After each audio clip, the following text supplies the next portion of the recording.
Well, I did This one right here. Yeah, that's one too. We'll let Fred stand. Beautiful. I'm just so impressed that you're all so well dressed and on time. Okay, well spoken. Hello down there. Hi. Hi. I'm Angela McCants, and I have to start out thanking Miss Esther for her impact in my life. She probably doesn't even know it, but when I was graduating high school, a lady came to me and asked me to be in a pageant, but I had nothing, no self-esteem whatsoever. I just thought she was talking to someone behind me, on the side of me, or whatever. So, but then I said, you know, there's something wrong when someone sees you in a way, you know, that's higher than what you think of yourself. And I was introduced to Miss Esther, and she kind of took us, you know, all the contestants, and kind of talked to us about, you know, you need to know who God thinks you are. I left my church at that point because and found one that I could really learn from the Bible. And so I've been to a Bible teaching church ever since. I placed in the pageant, and it was like life-changing. Yeah. So thank you. I don't know. You probably didn't know that because there's too many of us. And I've always loved clothes and fashion as well. So, but anyway, I was teaching for after I graduated from college. 9/11 hit, and a lot of other craziness was going on, so I was like, life is too short. I finished out that year, and I started real estate after that. So I had taught for 13 years, and I had a little one, and it was time for me to be room mom.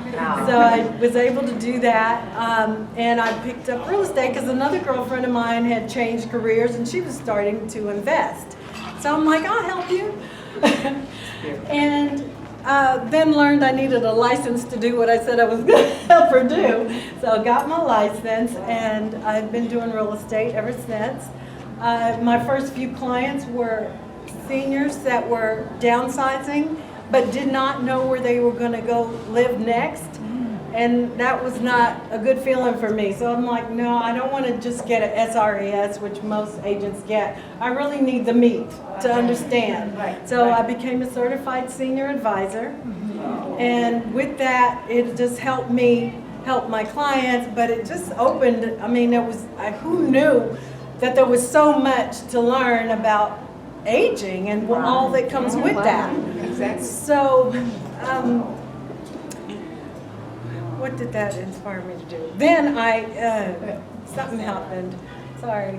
That's okay. So, That's okay. I You started. had COVID, that happens. Oh my gosh. Yeah, you had COVID, you've been hurt. Well, my parents moved during that time, and they moved to Florida to retire, and I'm like, I got little ones, but it's not about us, you know, it's about us living our life to the fullest. I was glad they did that because my dad worked really hard. He moved here, we moved here in the late 60s. He was one of the, worked at Woodlawn Psychiatric Hospital. Yeah, and so I learned that you really need to stay in your lane. You don't want to advise people with things you don't understand. So I have with the CSAs, I'm able to call on people and educate people. So I have started 2 years, well, this will be my second year doing Seasoned Conversations. So it's a nonprofit organization that really helps people equip. Because I've noticed in our community, in our communities, a lot of homes are being, just left unattended for craziness to happen. And there's a domino effect, and there's a reason for that. So I really want to empower, educate, and equip families. And we need to start with children of aging parents so that they can empower their parents so they're making decisions about their lives and we aren't, trying to tell our parents what to do. If we having these conversations early, then we can align ourselves versus. And did you bring cards for all of us? Yeah. Yes. I brought a lot. Okay. Thank you, Angela. Thank you. The other thing is, during COVID, a client of mine had Parkinson's and their kids were busy with their families. So I learned, I had to help her with everything. So with that, I started Dallas Supreme Relocations that didn't really take off. So I am looking to build a team with other agents so that we can help the whole situation, like getting the house ready, helping them pack, helping them get a new place, and getting them settled in so that they're not stuck with boxes in their house for I don't know how many years, before and after, really. It happens a lot. So, season conversations, Dallas Supreme location. Season conversations is what I'm really doing now, once a month. And that's at the University Park Library. It is free, so please, seasonconversation.org. Otherwise, I love clothes, so I am a stylist still on the side, with et cetera. Thank you. Thank you. But the ones that are just arriving, we're introducing ourselves, we're talking 2 or 3 minutes, give me a hot 2 or 3 minutes. You have a presentation, Madam President, right? Okay. The pageants, back to the pageants. I ran the Miss Black Dallas pageants for 15 years. Wow. With J. Morris Anderson. And for those of you that don't know the history of the Miss Black America, read about J. Morris Anderson. He had 2 daughters, and one of the daughters at 5 years old said she wanted to be Miss America. And he's trying to figure out, how do I make that happen?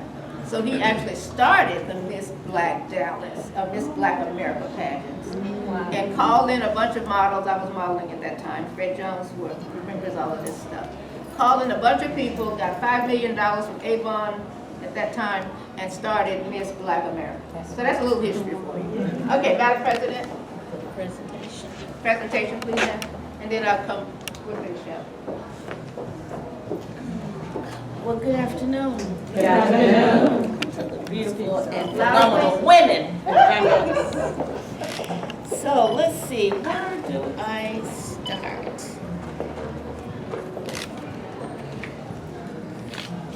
Whereas Constable Tracy L. Gully worked. That's right, go ahead and give it up.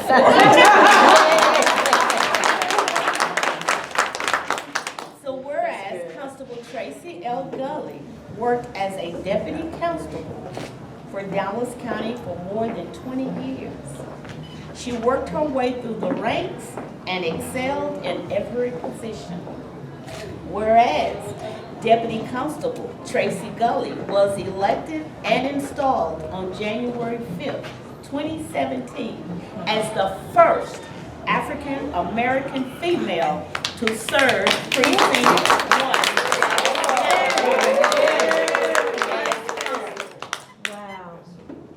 Whereas, since Constable Gully's election as the first African American female to serve as constable in Dallas County, Constable Tracy Gully continues to break glass ceilings and going beyond the call of duty. Therefore, be it resolved that in honor of National Women's Month and the Ester Davis 9th Annual Women to Watch Awards, this special recognition is hereby given to Constable Tracy Gully for her exemplary community service. Be it further resolved that a copy of this resolution will be entered permanently into the archives of the Ester Davis Women to Watch memorabilia. Wow. Signed on this day of March 27th, day of March 2023, Dr. Sharon Middlebrooks, President, Dallas, NAACP, branch 6169B.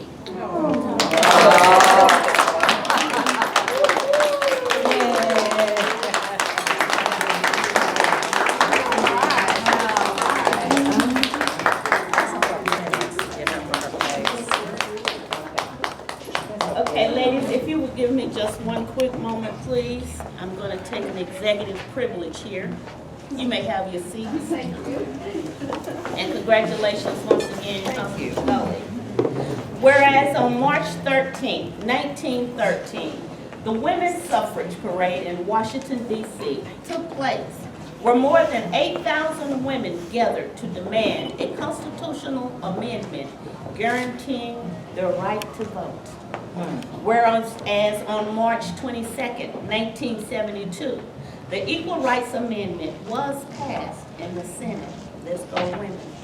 Whereas the month of March is recognized as Women's History Month, commemorating and encouraging the study, observance, and celebration of the vital role of women. Therefore, be it resolved that in honor of National Women's Month, we honor Dr. J. Ester Davis for her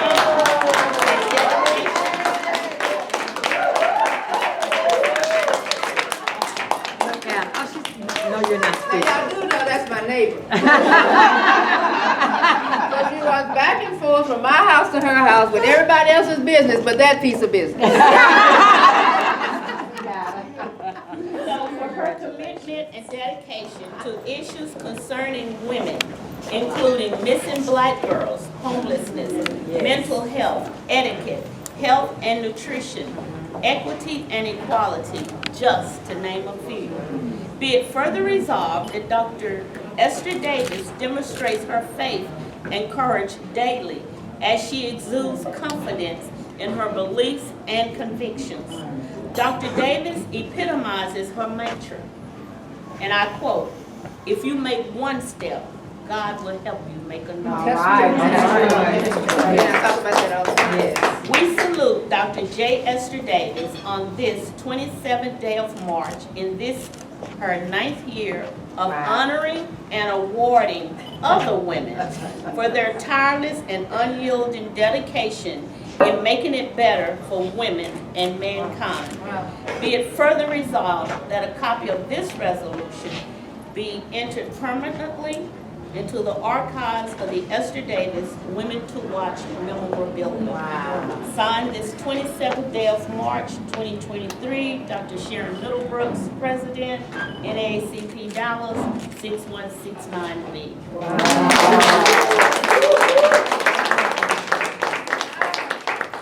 Thank you, ladies. That is so special. That is so special. Please be seated. How long do I have before they kick me about the food? Right now? Okay. I have to say something about Tracy Gully. And her chief. Where's the chief? It's too many females. Too many females in here. I'm gonna tell them We what you said. hosted, oh, you come down here, sweetheart. We hosted number 112 Mayweather Boxing Gym in Cedar Hills. Yeah. His goal is 250 boxing gyms across the United States. He's halfway there. I don't work for Mayweather, I work for the promoter that bought the boxing gym here. We had a serious problem when Mr. Mayweather was coming. He landed at Love Field in his private jet with 21 people on board. Number one, I can say this in this room, and I'm still just a little annoyed with it.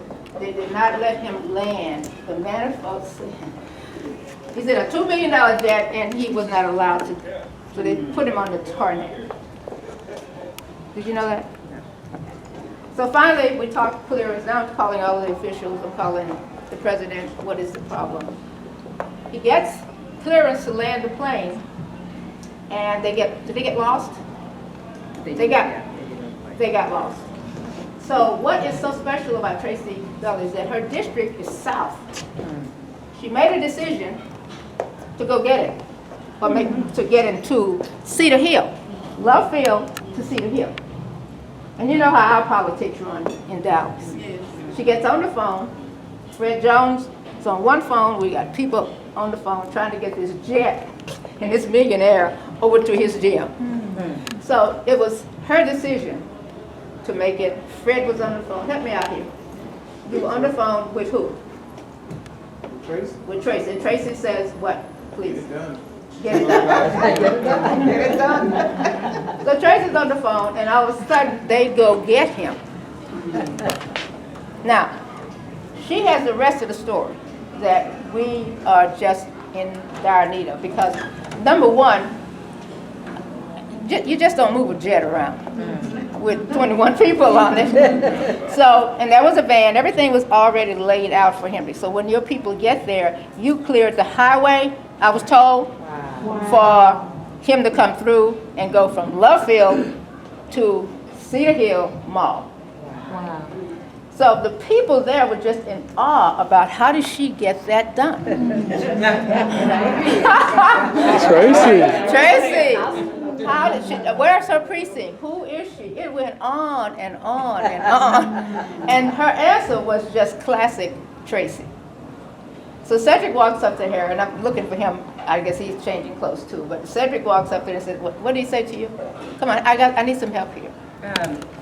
He was saying who it was. I was waiting to see the fighter myself. I wanted to take pictures too. I knew who he was. And he said, we got to get him here, because there were lines of people. I mean, there were more people outside than there were inside. And kids were lined up all the way around the building and, you know, waiting to see the millionaire, the boxer. So did I. He was telling us how important, he was waiting for his interview as well. I was waiting for my pictures and my interview too. So we know how important it was to get him on this side of town. And of course, once they had their driver, the driver didn't know the area. Of course, there was Dallas traffic, so he couldn't get through. So my thing was, okay, this is not my district, it's outside of, actually the constables, I can go Dallas County, you know, around Dallas County, entire Dallas County, but I kind of give the respect to the next chief or the next officer who's outside of my boundary. So I said, well, hey, let me take this step over and beyond, and made a couple of phone calls and called my deputies and said, you know, who this was and where he was, and that we needed to get him on this side of town. So I said, hey, turn your reds and blues on, and because they couldn't get through traffic, and get him here. And he has so many minutes to get here because people have been waiting for hours for him to get there. So we made it happen. The classic cliche that she said to Cedric was, they didn't tell you that's the way we do it down here. That's the part you left out.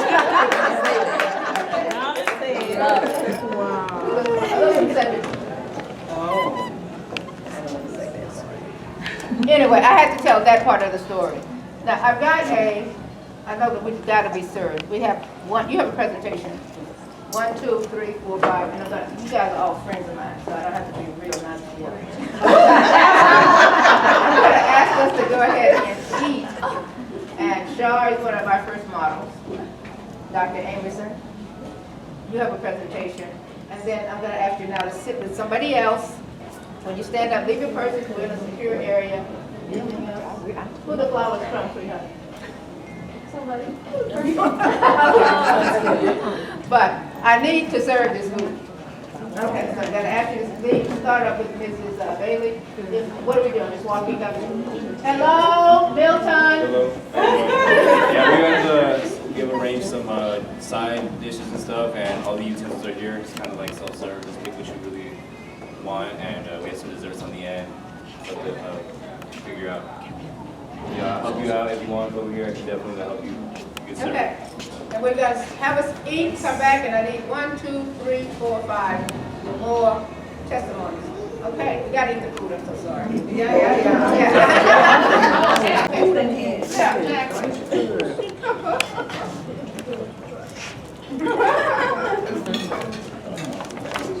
I can do that to her. That's my granddaughter, Kira.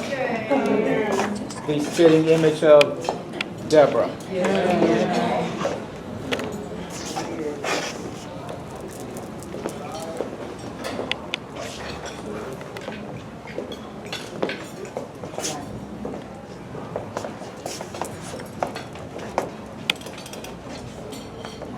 one of the things that Deborah said while she was in the hospital was, "Don't forget me." And in my state of mind, not realizing that in a few days, on June 11th, that she would be passing, I basically blew a lot of that stuff off because I didn't want to believe that this was actually getting ready to happen. So, we are not going to forget you. Amen. You are not going to be forgotten. So I got that out. So that was my first step today. So now I'm ready to speak. Esther Davis and I go back 30 years. more than that, 88, 89. Yeah. At the time I was working at the Kim Dawson Agency, and I was also teaching modeling at Barbizon School of Modeling. And a young lady named JJ said that I need to meet Esther Davis. So we met at Ken Carter's office, because at the time he was just starting his black public relations firm. He is still the oldest black PR firm in the state. Focus Communication. So we're sitting up there, and she's giving me her first hair brainer. That she has this catalog that she wants to produce using nothing but African American models, designers, photographers, etc., and that she wanted me to be the show manager. And Esther, people that know me know I have a look that I'm not knowing where this thing is going. I'll give you this look. And I gave her a look, and she said that she never forgot that look. But anyway, I started to be the show manager. And then there was a model. And she was going up the steps as I was directing it. And I kept telling her, "You need to do that again." As I'm looking at those amazing legs, if you knew Deborah, you knew that she had a pair of the most amazing legs on the planet. Yes, she did. And in my mannishness, I had to go up the steps about 5 or 6 times. And she came down and she asked us, she said, "Who is he?" And she said, "I'm the show manager." And I actually told her, "I'm the show manager, so you really have to kind of follow my directions. So go and do it one more time." But anyway, that was the beginning of our relationship, which goes back again, as you could say, 30 plus years. And during that 30 plus years, Sharnette, my granddaughter, Middlebrooks, because you remember we went to Austin to do a show. We did fashion shows literally across the country. Literally. The show. Yes, and we got paid. We were at Westcliff Mall with Ann Taylor's art gallery. That's where we started, doing Jones 2000, because we was actually just Jones 2000 and lace gloves, because Esther already had something going on with in etiquette, social skills, and self-esteem, and so Deborah and I partnered up with it because Deborah was also modeling for the Kim Dawson Agency. She got a contract as one of the Plus models. So we were all doing modeling, and our whole emphasis and premises was we wanted the students to understand not only model, but modeling behavior. How do you walk into a room? How do you sit down? What do you eat? How do you think? Critical thinking was massive. What are you eating? What are you putting into your body? So we did all these things, and then the mall closed up, and we got a lot of flack because we left Westcliff Mall, but that mall was going down. And when we went over to Redbird Mall, everybody was upset with us because we went over to Redbird Mall. But between Deborah and Esther, who will park in your parking space that says no parking, and will walk in, I learned to let them do what they're going to do. That's why women are so important. And as men, we have to learn, sometimes we got to step back. Just a little bit. Because you guys have a different mentality. You have a different connection. And so as a real man, we have to learn to follow the lead sometimes. and that's okay. Okay. So when we started working at Redbird Mall, they literally started hiring our models in the stores.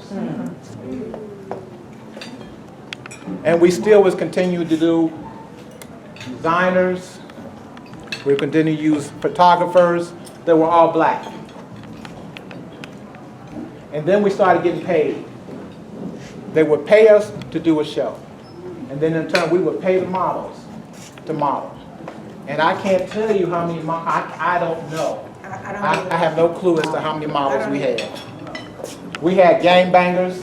So if you was a Crip, I was going to put you in something red. And if you was a Blood, I was going to put you in something blue and put you on the runway. And so our men and women, we had ex-offenders, we had all walks. I don't know how many people we touched through the television show, through the airwaves, through radio. The people that we met, and Deborah and Esther were doing it. Ron and Rod. So we had 4 sets of twins modeling. Ron and Rod Fuller, Sean and Hiram, Dominique and DeMarcus, Corey and Corby. So we would put almost 3 sets minimum of male models that were twins on the runway. And we would drill them on the techniques of modeling. We just didn't put you out there. You were drilled. Because that's how I was taught. So to make a long story short, No, in Black Enterprise. Black Enterprise. Black Enterprise. What was the minister that we had Minister from Chicago? Earl Graves. No, the Chicago minister that got Obama in trouble. Yeah, we interviewed him, Charlie Fry. The people we interviewed and the people that we met is just amazing. People always say, how do you know all these people? Because we network. Right, right. Because we know what we're doing. People will call us we were the fixers. So if you had something going on and it wasn't working right, you would call us, we would fix it. All right? Because we knew who the people were. So if you just wasn't sure who was supposed to get in, we knew who was supposed to get in. We knew where they were supposed to sit. So everybody that was supposed to be somebody was somebody. And then those that weren't somebody were still somebody. So about midnight, between midnight and 12:30, Esther, Dr. Davis, and my wife Deborah would be on the phone. And Esther would say, I got a hair brain. And I would just listen to her hair braider, and I'm thinking in my mind, I don't know how this is going to work, but miraculously it would always work out. Between her and Deborah, they never took no. They would wear you down because they believed in God, and they knew that God had the purpose, and that's why they had no fear. So with that being said, because I could go on and on and on, I just want to say it's good to see everybody. My friend Ebony, welcome her into the fold. Miss Deborah Blair Abrams, Thank you. Sharon, Miss Tracy Gov. She was always professional, but she would give you that look too. Miss Laura Hornbeck. Real quickly about Miss Laura Hornbeck, with Unification Church. Reverend Sung Young Moon. When we got a letter from the Reverend Sung Young Moon in 1998, while we were at the mall, Deborah and I looked at each other, we were like, oh man, this is the movie. We are not sitting around this. I don't know what they're doing, how did they find us? Out of everybody on the planet. But then a man came up from Arkansas, Bruce Biggs. Just the most gentlest, kindest man. And my father always taught me, when you're eating fish, you eat the meat, you discard the bones. Because everything has something valuable to say. That's right. And one of the mantras with the Unification Church was living for the sake of others. And that's what we did when we did our program. It wasn't about us, because we did have a blind girl in our program once. Lala Robert Miller. Lala Miller was 3 years old when her mother had an episode, and she ended up destroying her eyesight of her child. Wow. She ended up almost trying to kill her son. Her son played dead to get him. But they came to us because Lala needed some self-esteem, some So Lila Miller at 5 was walking across the stage. J.C. Penney's at the time when they were at the mall gave her and her brother all the clothes that they modeled. And our models would walk Lala down the runway. They would teach her how to count her steps so that she could model. That's what we were doing. That's what we were doing. And so when you have these kind of situations and episodes, you learn to put aside your personal feelings because you have to do for the greater good. So you can't cry, you can't be sad. You can be sad and cry afterwards because the stuff that we saw in the city that's going on out here can be really, it's eye-opening. So with that being said, Esther has this fabulous hair braid. She wanted me to present this Deborah Jones Award 2023 Women to Watch with the Esther Davis Show. Wow.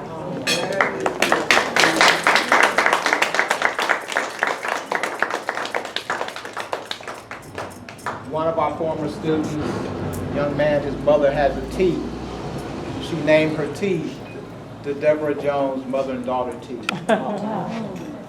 When she passed, she laid in state at the Hall of State building, which doesn't happen. She's the first to have something like that happen. So all these things, how can I be sad? Because I went through a lot last year. A lot. I never thought I would make a year, a day, an hour. Because losing somebody that you're really close to is, other than a child, that is the most devastating loss. And that's how I met Ebony. Because I was posting on Facebook one day how I was really feeling, because I was really, really, really going through it bad. And I would just post about Deborah. And then that would just help me. And then she asked me, how was I able to do it? And it was just gentle. I said, I'm just doing this. It helps me. It's therapeutic. And I want everybody to know that this is real. But then I said, you have to get out. So at the time I was working at the Black Academy. I do security work at the Black Academy. I can't tell you how many people we done secured. Ain't that right? I mean, I had an interview with Floyd Money Mayweather, all right? So that's what we talking about. How many people talk to Floyd Money Mayweather? Anyway, I said, just come on up to the Black Academy for our summer musical program. I'll get you in, relax, and have a good day. So she said that she was coming, but she wasn't able to come, so she came the next day. And then I was looking for her, and she called me, said she hadn't been in shoes, but because her husband passed away in November, a couple of months before Deborah. We went upstairs. So imagine that setting. So she said she hadn't been in heels in a couple of years because they have their own business. She can install, if she's a truck, put on the truck, she can ride. She can roll with the truck. She's an entrepreneur, and she also has a program as well. So she's coming and she said, I don't feel like walking, blah, blah, blah. And I said, because if you've been to the Black Academy, you know that front parks up, that gets quickly done. It's like, that's premium space. So she walks in, I'm looking at her, I'm like, oh, okay.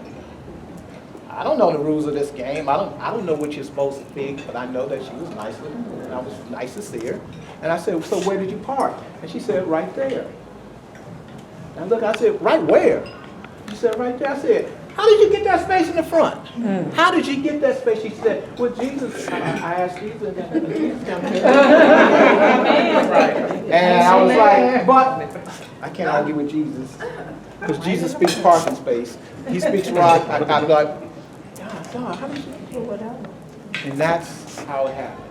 Wow. So this, all of you sisters in here, you are all dynamite. And it was a tough decision, but I decided. Keep your voice up for me. I decided to give this to Miss Iris Watson. Oh.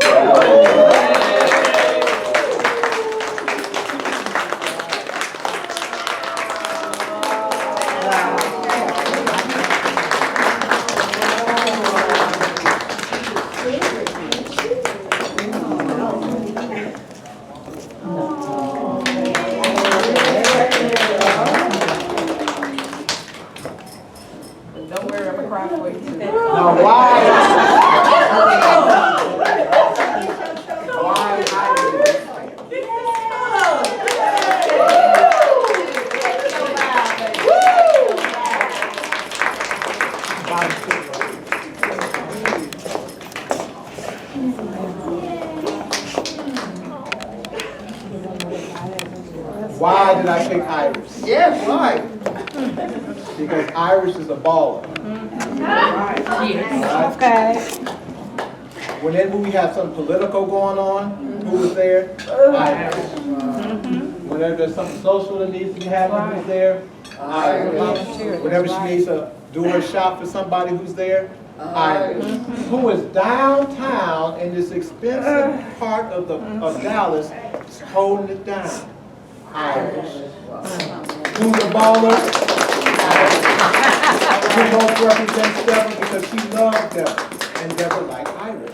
Deborah didn't like everybody. Trust me, she has some language for you. She didn't like it. Ain't that right, Kira?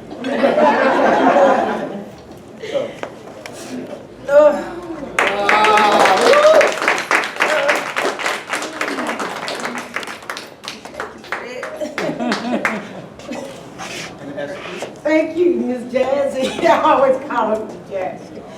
Whew. Lord Jesus. Amen.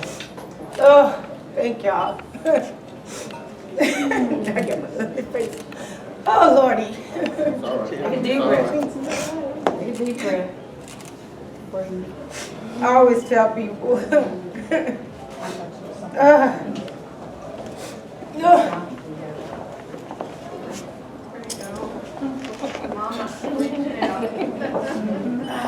Like y'all heard in my story, when I said that I lost a job because I was taken off to go check on my kids at school. My son, I had approval from my superior, but to hear someone say, what's more important, your job or your kids? That was like, that just took me aback because that person had kids herself. Also, I was always doing stuff in the community. So God has a way of sending you into a whole another direction. On that day, even though it was a bad day, it ended up being good because after I was terminated, like I said, I went on to another place. And at that moment, I became self-employed. I decided to become self-employed based on the information that the female at the other job had said, always have a plan A, B, C, have a business that provides a service. Well, not only did I become, never thought I'd be doing nobody's head. Not only did I become an entrepreneur, but being an entrepreneur allowed me to still be able to watch my kids grow, still be able to go to the PTA meetings, still be able to go to the teachers' conferences, still be able to volunteer in the community. And by the time I became a business owner, financially, I started giving back to different organizations. So, You deserve it. You deserve it.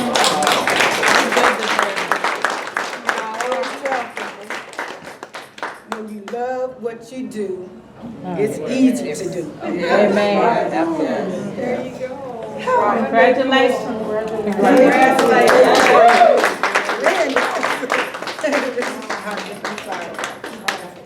Thank y'all. Thank you.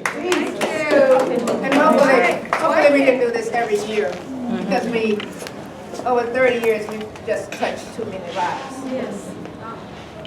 Between the pageants and the modeling group, it's been a great journey. So, by the way, somebody needs to start another modeling group. Angela, we don't have one today.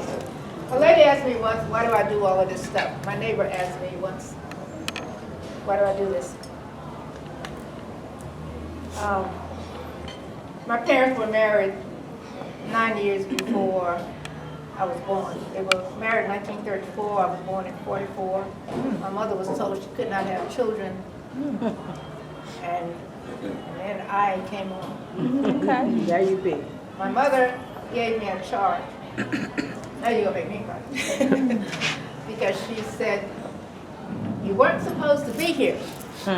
Well, since you are, Get busy and do something. I expect you to do. So we have done that, but we all were a wonder before we were born. I have a sick son we've had for 10 years, and we've had to do this and this, because we are a sickle cell family. Maybe that's why she didn't see. But we all have that ability. And if you pray about it, it's going to happen. Yeah. Deborah and I did some dumb things and got in a lot of trouble. But it worked. I am going to write a book. But this lady, I was happy about his choice. He made the choice. It was my idea, but he didn't even think about it. So thank you very much. Thank you. Okay. We have got, before they kick me out, did y'all put me out today? Are you having a good time though? Yes, absolutely.